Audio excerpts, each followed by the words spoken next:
अचानक दिल्ली तलब हुए योगी आदित्यनाथ, क्या अपने पद से देंगे इस्तीफा? दरअसल आपको बता दें, लोकसभा चुनाव में बीजेपी को सबसे ज्यादा नुकसान यूपी से हुआ है।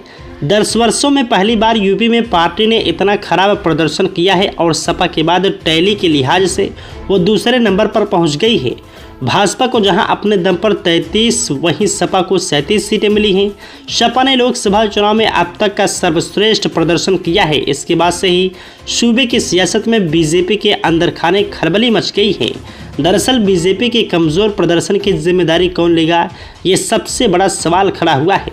सवाल ये भी उठ रहा है कि क्या सीएम योगी आदित्यनाथ खराब प्रदर्शन की जिम्मेदारी लेते हुए अपने पद से इस्तीफा देंगे। ये बात इसलिए अहम है क्योंकि महाराष्ट्र में खराब प्रदर्शन की जिम्मेदारी लेते हुए वहां के डिप्टी सीएम देवेंद्र फडणवीस ने इस्तीफे की पेशकश की है। फडणवीस आज शाम दिल्ली पहुंच सकते हैं। उनको कल संसदीय बोर्ड की बैठक में हिस्सा लेना है।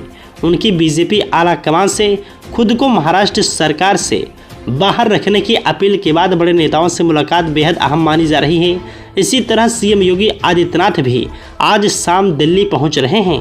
वैसे इस तरह के सवाल को खड़ा करने वाले नैतिकता का हवाला देकर इस तरह की मांग कर रहे हैं कि ये सवाल कुछ ऐसा ही है जैसा कि विपक्ष पीएम मोदी से मांग कर रहा है कि बीजेपी अपने दम पर बहुमत के आंकड़े को छू नहीं सकी, लिहाजा उनको इस्तीफा देना चाहिए। कुछ लोग नीतीश कुमार का उदाहरण दे रहे हैं कि जब 2014 में उनकी पार्टी जेडीयू का प्रदर्शन खराब रहा था तो उन्होंने पद से इस्तीफा दे दिया था।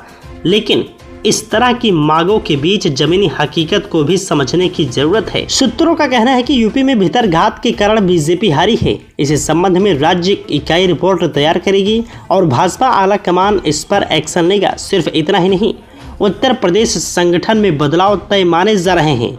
कहा जा रहा है कि संगठन के स्तर पर बड़े बदलाव होंगे। भाजपा के प्रदेश अध्यक्ष भूपेंद्र चौधरी को पद से हटाया जा सकता है।